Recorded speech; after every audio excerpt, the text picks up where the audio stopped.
femme vous demande de choisir entre elle et la politique. Que faites-vous? Bon, je ne fais rien, je n'ai pas à choisir entre la femme et la politique. Ce sont deux choix totalement différents. Et je peux vous dire que je choisis et la femme et la politique. Bonsoir. Ça va? Hein?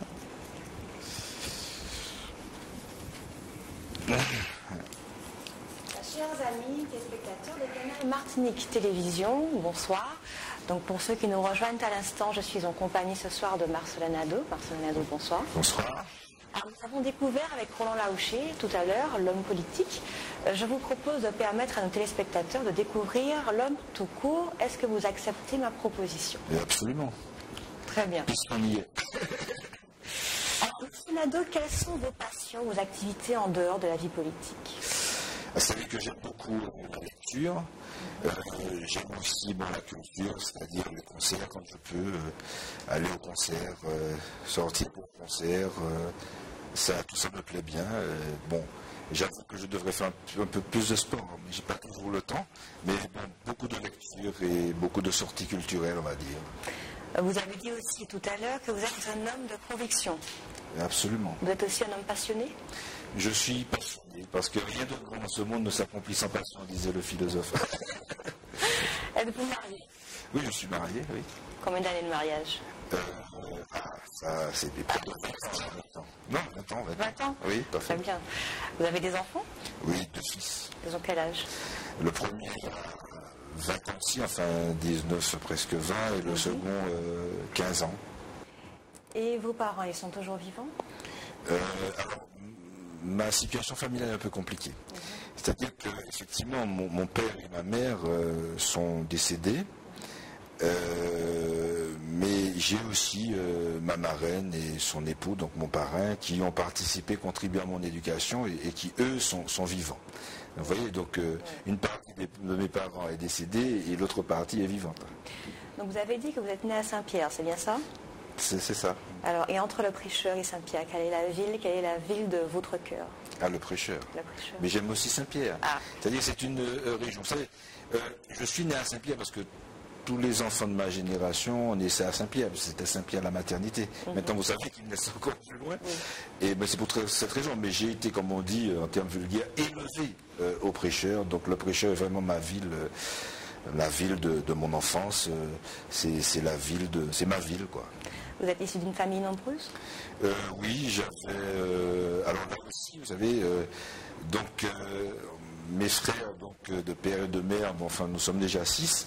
Et puis, comme on dit, du côté de mon père, j'ai encore des frères et des sœurs. Donc c'est vrai que nous sommes très nombreux. Vous êtes proches? Très proches, oui. J'aime tous mes frères et j'aime toutes mes sœurs. Et je dois dire qu'à ce niveau-là, je suis très entouré. Ouais. Qu'est-ce que vos parents, en tout cas votre parrain et votre marraine, vous ont inculqué, la plus grande valeur qu'ils vous ont inculquée? Alors, c'est que vous savez, ma marraine, ils étaient complémentaires. Parce que d'un côté, ma marraine était directrice d'école, donc j'ai un certain nombre de valeurs, laïques, l'éducation, l'implication. Et mon parrain, c'est celui qui peut-être a fait de moi un écologiste parce qu'il m'a éduqué à la campagne, parce qu'il aimait bien les activités agricoles. Et donc il m'a permis de découvrir au temps de mon enfance, n'est-ce pas, ce qu'était la campagne. Il m'a appris à aimer la campagne. Il m'a aussi appris à aimer les racines martiniquaises. Pas au sens gastronomique du terme, non, mais les racines culinaires martiniquaises. J'ai beaucoup appris avec lui aussi. Donc vous voyez, les parents sont toujours complémentaires et à partir de tout ce qu'ils nous apportent, on se ferait son chemin. Et vous avez transmis ces valeurs à vos enfants? J'aimerais bien leur transmettre. Vous savez, je crois que chaque enfant aussi crée ses propres valeurs. En tout cas, j'ai toujours été très proche de mes fils et avec mon épouse, nous sommes aussi complémentaires. Elle leur apporte certaines valeurs, moi d'autres, et nous essayons autant que possible de les éduquer dans la voie, je veux dire, à la fois du respect de l'autre, dans la voie de la dignité, dans la voie aussi du courage et de l'ambition pour soi et pour les autres. Je crois que c'est des valeurs que nous essayons de leur inculquer. Maintenant, vous savez, comme disait Jacques Roumain, chaque nègre qui naît fait son nœud dans la vie, ils font à leur tour leur nœud dans la vie. Ouais. Vous êtes devenu un homme politique par accident ou par réelle ambition? Vous savez, en fait, je suis tombé dedans, hein, comme qui dirait. Parce que mon père était déjà... mon père, c'est un ancien maire du Prêcheur, donc il s'appelait Albert Joyeux, donc je porte le nom de ma mère. Et donc il était déjà politique. J'ai aussi un oncle, Jean Garabosi, qui était très impliqué dans la vie politique préchotine, qui a été candidat. Et puis j'ai aussi une histoire familiale qui fait qu'un ancien beau-frère aussi était militant. Bref, j'ai été élevé dans un milieu politisé, on va dire. Je me suis très tôt intéressé aux questions politiques, aux questions électorales. Mais je dois dire que... C'est quel âge? Très tôt, dès 16-17 ans. Ah oui, quand même. Oui, et j'ai commencé à militer très tôt d'ailleurs. Je commençais à m'éveiller aux problématiques politiques dès 16-17 ans et j'ai dû commencer à militer en arrivant au lycée. Hein. Donc j'étais militant du GRS, donc du groupe Révolution Socialiste, plutôt de sa section de jeunesse d'avant-garde, où j'ai été formé aux idées marxistes. Et c'est vrai que je suis très reconnaissant d'ailleurs aux dirigeants du GRS, je le dis tout le temps, qu'il s'agisse de Gilbert Pagot, Philippe-Pierre Charles, etc. et d'autres encore, parce que ces gens-là ont contribué à ma formation de militant. Quels sont vos mentors? Moi, j'ai quelques références, je veux dire, parce que je désacralise les icônes et j'ai beaucoup de respect pour García Malsa. Je crois que malheureusement, la Martinique ne sait pas quel homme elle a la chance d'avoir, parce que je crois que García Malsa, qui était très très proche de René Dumont, a inventé l'écologie en Martinique, l'écologie politique, et il nous a donné aussi la possibilité d'avoir une écologie autonome. Et je crois que ça, c'est un avantage considérable. C'est-à-dire que nous sommes des écologistes martiniquais qui fraternisons avec les écologistes du monde entier. Il s'agit des écologistes de la Caraïbe, de l'Amérique ou de l'Europe. Mais nous demeurons aussi des écologistes martiniquais. Donc c'est vrai que García Malsa, puis j'ai quelques références aussi sur le plan international. J'aime beaucoup Thomas Sankara, tout ce qu'il a apporté, sa verticalité. Je crois qu'il faut une dimension éthique importante en politique. C'est pour moi essentiel. Il faut avoir des valeurs, il faut les porter, mais il faut veiller à ce que son comportement ne soit pas trop en décalage avec les idées que l'on porte. Et donc je crois que l'éthique en politique est essentielle, et Thomas Sankara, par exemple, pour moi, est un modèle d'homme politique porteur d'une verticalité et d'une éthique. Jusqu'à aujourd'hui, est-ce que vous êtes fier de votre parcours? Moi, je n'éprouve pas ça en termes de fierté. Je veux dire que très tôt, j'ai fait le choix. Vous savez, très jeune, j'ai milité, j'ai été un militant politique, mais j'étais aussi un militant culturel au Prêcheur. Et je m'aperçois avec le recul que cette problématique était importante. Parce que, j'avais, avec quelques autres Préchotins, la chance d'aller, par exemple, au lycée. Mais quand on revenait dans notre commune, c'était le cas chaque week-end, parce qu'on dormait sur Fort-de-France, je voulais ramener ce que j'avais pu apprendre. Je voulais partager les livres que j'avais lus. Et c'est pour ça que nous avons, à travers un groupe que nous avons appelé Jeunesse Levée, nous avons mis en place, par exemple, un groupe de théâtre. Nous avons fait du théâtre et que nous avons présenté à la population. Et c'est à partir de ce militantisme culturel que j'ai pu m'ouvrir, étant dans un environnement très politisé, aux problématiques politiques. Donc, voilà. Donc, je ne suis pas fier, non, pas du tout, mais je suis content et satisfait, en tout cas jusqu'à aujourd'hui, de pouvoir servir au mieux les gens que j'aime beaucoup et desquels je me sens proche. C'est-à-dire, j'estime être un homme du peuple, issu du peuple, et si j'ai une fierté, c'est celle de pouvoir travailler pour le peuple dans l'intérêt du peuple. Et ça n'est pas une fierté pour moi-même. Autrement, ça aurait été de l'orgueil. Je ne suis pas orgueilleux. Quelle est la première chose que vous faites en rentrant chez vous le soir après une dure journée de travail? Quelle est la première chose? Je commence par embrasser les miens, c'est évident. Et puis, à discuter, à partager. Parce que moi, vous savez, je passe très peu de temps chez moi. Je suis très souvent à l'extérieur. Et quand je rentre, avant de me mettre au travail, quelquefois, je me mets à partager avec mon épouse notamment, à discuter, soit autour de repas, ou soit discutant, notamment aussi avec mon fils, etc.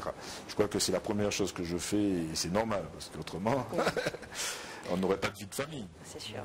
Et que faites-vous alors de vos week-ends, finalement? Mes week-ends ne sont pas toujours évidents. Alors, en ce moment, je travaille beaucoup, j'ai beaucoup de travail. Donc déjà, je travaille le samedi matin, puisqu'il faut que je rattrape un peu par rapport à mes absences dans la semaine. Donc je travaille le samedi matin. Il m'arrive quelquefois d'aller au match. Je suis un fanatique de l'essor préchotin. Donc quand je peux, je vais souvent au match le samedi après-midi, Bon, le samedi soir, je peux rester, être réuni au prêcheur, discuter avec des amis. Et très souvent, le dimanche matin, figurez-vous que je remonte au prêcheur pour, dans la matinée, aller voir certains de mes administrés. Et bon, à midi, je rentre manger chez moi. Et l'après-midi, je la consacre à ma famille. Hein. Et quelquefois la lecture, bon, à la télé, bref, tout ce qu'on peut avoir comme loisir. Vous avez dit que vous aimez beaucoup la lecture, mais est-ce que vous êtes cinéphile? Alors, cinéphile, je ne peux pas le dire. Je suis très mélomane, plutôt mélomane. J'aime beaucoup la lecture, j'aime beaucoup les essais notamment, comme genre littéraire. Et puis bon, j'aime bien les beaux films, mais je ne suis pas, bon, je suis pas cinéphile, mais j'aime bien le cinéma. Quand je peux y aller, j'y vais. Mais je choisis mes films. Mais je n'ai pas le loisir d'y aller tout le temps. Mais enfin, j'aime bien le cinéma, mais je ne suis pas pour autant, ça ne fait pas de moi un cinéphile. Par contre, j'aime beaucoup la musique et ça fait de moi un mélomane. Et ce que je regrette d'ailleurs, c'est de n'avoir pas pu être musicien. Hein, et de n'avoir pas pu avoir la chance, si vous voulez, bon, de maîtriser un instrument sans être un professionnel de la musique. Et ça me fait défaut. Mais j'aime bien la musique, je suis un amoureux de la musique. Et quel est votre style de musique? Je suis éclectique, mais j'aime bien le jazz, j'aime bien la musique fusion, par exemple le mélange de jazz, de musique traditionnelle, et j'aime bien aussi la musique traditionnelle. Et je suis ouvert à toutes les musiques en fait. J'aime écouter et bon, si je n'aime pas, je n'aime pas, je ne vais pas me forcer. Mais j'aime beaucoup de choses. J'aime le jazz, j'aime la musique de mon pays, c'est évident. Et j'aime les fusions aussi, vous voyez, par exemple, ces lianages intéressants entre musique traditionnelle et instruments modernes, ça me plaît bien. Oui. Comment trouvez-vous la musique d'aujourd'hui? Surtout la musique des jeunes. Alors moi, je crois qu'il faut s'abstenir de porter un jugement. Moi, je refuse de juger. Vous savez, je ne suis pas... Vous savez, il y en a un qui a récemment déclaré qu'il y avait une hiérarchie dans les civilisations. Et dans ma conception philosophique, je me suis toujours battu sur ces idées de hiérarchie en matière de culture. J'aime ou j'aime pas. C'est un choix personnel, mais je respecte le choix des autres. Quand on me dit, par exemple, ouais, tout ce qui est dancehall, ça peut... Non, il y a des textes très intéressants. J'aime pas tout, je ne vais pas faire de démagogie, mais il y a des textes que j'aime. J'aime des musiciens comme Paille, oui, Admirati, j'aime bien ces gens-là. Bon, ils disent des choses intéressantes et tout ça. Mais enfin, je n'aime pas que ça. J'aime d'autres musiques aussi. Mais ce sont des gens qui disent des choses intéressantes et qui font passer un message en direction de la jeunesse. Mais il est normal, quand nous aimions le reggae à l'époque où j'étais jeune, bon, les adultes ne trouvaient pas ça intéressant. Chaque jeunesse, chaque génération va apporter son esthétique, je veux dire, au niveau musical ou autre, hein, d'ailleurs. Bon, mais il faut savoir respecter, pourvu qu'il n'y ait pas de dérapage, c'est tout. Donc j'imagine que si vous aimez la musique, vous aimez danser. Ah non.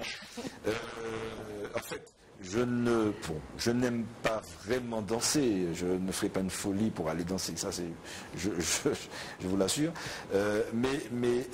Bon, non, en fait, j'aime beaucoup la musique, mais j'aime moins danser. Je vais dire ça comme ça. J'aime beaucoup la musique. Je préfère écouter. Vous êtes un fin gourmet? Ah oui, par contre, oui. Ouais. Fin gourmet, éclectique aussi. J'aime bien les plats raffinés. Un plat préféré, un plat comme votre femme J'aime bien les plats raffinés et en même temps, j'aime aussi la gastronomie, je veux dire, traditionnelle. Alors, j'ai un plat que j'aime bien, mais qui est très simple. C'est les choux caraïbes, vous savez, ce qu'on appelle les choux blancs, et un morceau de morue et juste un peu d'huile, une pointe de piment, et j'adore ça. Voyez. Ça, je vais essayer ça. Oui, essayez, c'est très bon. Mais il faut choisir le chou caraïbe du prêcheur, c'est mieux. D'accord. Alors, la période de carnaval arrive à grands pas. Alors, est-ce qu'on a une chance de vous voir courir le vidé? Ah, ça aussi, pas tellement. Pas tellement. Je me suis essayé lorsque j'étais plus jeune et tout ça, mais bon, finalement, c'est pas... Non, moi je respecte, j'aime bien voir les gens s'amuser, j'aime bien m'amuser aussi, être dans l'ambiance festive. J'aime la fête, enfin, j'aime la fête, mais danser vraiment... Et vous savez, il y a quelque chose que j'exècre, c'est quand, lorsque je suis dans une ambiance festive, qu'on m'oblige à danser. Cette injonction de danser, je ne la supporte pas. Je dis que je suis très jaloux de ma liberté, vous voyez. Donc j'aime bien les ambiances festives parce que j'aime la communication et la relation. Bon, mais maintenant, bon, ça peut être la danse à un moment, mais bon, vraiment, aller par exemple dans un bal pour danser, non, c'est pas, je ne ferai pas ce choix-là. J'irai pour voir, dans une ambiance festive, mais pas forcément pour danser. Mais il y a des gens qui aiment ça, je respecte ça, hein, et qui peuvent danser toute une soirée, toute une nuit, mais c'est pas mon truc, quoi, pas du tout. Alors, on a entendu que vous aimez beaucoup votre pays, beaucoup votre commune. Est-ce que quand même vous voyagez? Ah ouais, moi j'adore les voyages. Vous savez, j'ai vécu longtemps en Europe, enfin en France, hein, et j'ai eu l'occasion d'aller dans différents pays. Et encore, je m'oblige, bon, lorsque le temps me le permet, de voyager avec ma famille, quoi. Oui, il m'arrive de voyager. Et puis, c'est vrai que j'aime beaucoup les voyages parce que j'aime la rencontre, j'aime la relation à l'autre. Et oui, j'aime bien voyager. J'aime bien découvrir les autres cultures. Qui vous a marqué, un voyage qui vous a marqué? Alors, beaucoup de choses m'ont marqué. J'ai été marqué notamment par un voyage au Portugal. Ah oui. Parce que ça m'a apporté quelques éléments sur ce que pourrait être une politique touristique intéressante. Vous voyez, le Portugal, ils ont deux systèmes hôteliers parallèles. Un système privé classique, mais un système public qui s'appelle, je crois, Poussadas. Et c'est le type d'hôtel pour préserver un site, soit historique ou naturel, qu'ils mettent sur ces sites. Mais ce sont des structures hôtelières qui sont gérées par l'État et qui prennent en compte cette dimension un petit peu historique ou culturelle ou artistique. J'ai trouvé ça très intéressant. Et en plus, j'ai fait la rencontre d'un homme très intéressant parce que bon, on avait combiné plusieurs systèmes d'hébergement, à la fois les poussadas, donc hôtels publics, les hôtels classiques privés, mais aussi des hébergements chez l'habitant. Et j'avais eu cette chance de tomber chez un ancien ambassadeur du Portugal, je ne sais plus, aux États-Unis, qui collectionnait des tableaux, qui étaient d'une beauté extraordinaire. Et j'avais beaucoup aimé. Et puis cette simplicité d'un homme qui pourtant avait une grande carrière. J'aime bien les hommes qui savent rester humbles, et fait les femmes d'ailleurs aussi, en dépit de leur parcours qui peut être exceptionnel. Pour vous changer les idées, qu'est-ce que vous faites? Alors pour me changer les idées, je fume la pipe. Ah, et puis, du tabac, je m'arrête là, bien sûr. Et puis, j'aime beaucoup écouter la musique. Tu sais, la musique est permanente. Des fois, quand j'en ai marre, des fois, des informations et des machins, des fois, un excès d'informations, je mets de la musique et ça me repose. Je suis un mélomane, j'aime beaucoup la musique. Vous avez déjà utilisé... Sans musique, pour moi, ça aurait été un cimetière. Alors, est-ce que vous avez déjà usé, en tout cas, de votre influence, de votre pouvoir politique pour obtenir quelque chose? Ah non, jamais. C'est chez moi une question de principe et d'éthique et des fois beaucoup de proches me le reprochent. Enfin, sans jeu de mots. Non, je ne vais jamais user d'un pouvoir politique. Je vais le faire pour servir l'autre, pour sortir quelqu'un de la difficulté, pour résoudre des problèmes, mais plutôt pour les autres, mais jamais pour moi. Je renonce à le faire. Et je dois dire d'ailleurs que c'est pour ça qu'aujourd'hui, j'ai renoncé à percevoir mes indemnités de maire, comme d'ailleurs ce que j'ai demandé aussi à mes adjoints qui ont accepté, parce que la commune du Prêcheur est en difficulté. J'ai renoncé à la voiture de fonction du maire, parce que la commune du Prêcheur, vous voyez, moi je crois qu'il faut, et c'est pour ça que je suis admiratif, ou admirateur de Thomas Sankara, parce que lui, il avait mis tous les hauts fonctionnaires, il leur avait demandé de rouler en 4L, parce qu'il estimait que dans un pays aussi pauvre que le Burkina Faso, que les fonctionnaires ne pouvaient pas rouler des voitures sur le dos et les finances de l'État. Et c'est ce type d'hommes que j'aime, ceux qui sont capables de faire des sacrifices dans l'intérêt général. Et ça, c'est un petit peu ma fibre. Et non, je n'userai jamais des moyens pour me servir moi, mais plutôt pour servir les autres, oui, peut-être. Alors, petit moment romantique, faites-nous rêver. Comment avez-vous rencontré votre femme? Ah oui, c'est lorsque nous étions étudiants à Grenoble, vous voyez, donc oui, ça a été donc à Grenoble. C'est elle ou c'est vous qui a fait le premier pas? Ah, on ne sait plus, hein, vous savez, c'est peut-être les deux, quelque part. Ouais, non, mais peut-être moi surtout. Vous êtes croyant? Oui, je lui étais un peu moins, mais je le suis un peu plus. Oui, je crois qu'en fait, alors, Edgar Morin disait souvent que les dieux sont venus après l'homme et la vie. Bon, je ne sais pas si Dieu existe vraiment, mais on a besoin de croyance, on a besoin de foi. Je vais vous dire pourquoi. Mais c'est très prosaïque ce que je vais vous dire. C'est-à-dire pour que les hommes ne se prennent pas pour Dieu, surtout lorsqu'ils accèdent à des leviers de pouvoir, vaudrait mieux qu'il y ait Dieu ou une croyance en Dieu. Comme ça on évite de se prendre pour Dieu. C'est lorsque les hommes se prennent pour Dieu, ça devient une catastrophe. Oui. Donc pour ne pas me prendre pour Dieu, pour veiller à ce que d'autres ne se prennent pour Dieu, croyons en Dieu. Notre petit entretien va bientôt se terminer. Est-ce qu'il y a une question que je vous aurais peut-être pas posée, à laquelle vous auriez souhaité répondre? Alors, ça peut être quelles sont mes préoccupations de l'heure. Oui, moi je suis très sensible aux difficultés de la jeunesse et c'est vrai que j'ai un rêve, je vais dire comme l'autre, Martin Luther King. J'ai un rêve. J'ai un rêve qui serait de voir le jeune Préchotin accéder au lycée, jusqu'au lycée, faire des études, mais en même temps avoir la possibilité de faire du sport, et tous les sports, y compris ceux qui ne sont pas très démocratisés, d'avoir la possibilité d'apprendre à jouer d'un instrument, de le maîtriser. La musique revient souvent. Hein. Non, mais c'est ce rêve, oui, mais que voulez-vous? Mais c'est aussi la vie, parce que la politique, comme je la conçois, c'est la défense de la vie. Et tout ça, c'est la vie. Et je crois que j'ai ce rêve-là pour les jeunes en général, mais pour mes enfants aussi. Parce que la jeunesse, ça doit rester quand même notre souci. Parce que pas ni pays sans divini, donc pas ni pays sans divini jeunesse nous. C'est sur ce très beau rêve que nous nous quittons. Merci beaucoup, M. Martin Nadeau. Je vous souhaite une bonne soirée. À vous aussi. Merci. Chers amis téléspectateurs, donc notre entretien s'est terminé. Je vous souhaite une très bonne soirée. Je vous dis à très bientôt dans notre émission 100% politique. Au revoir.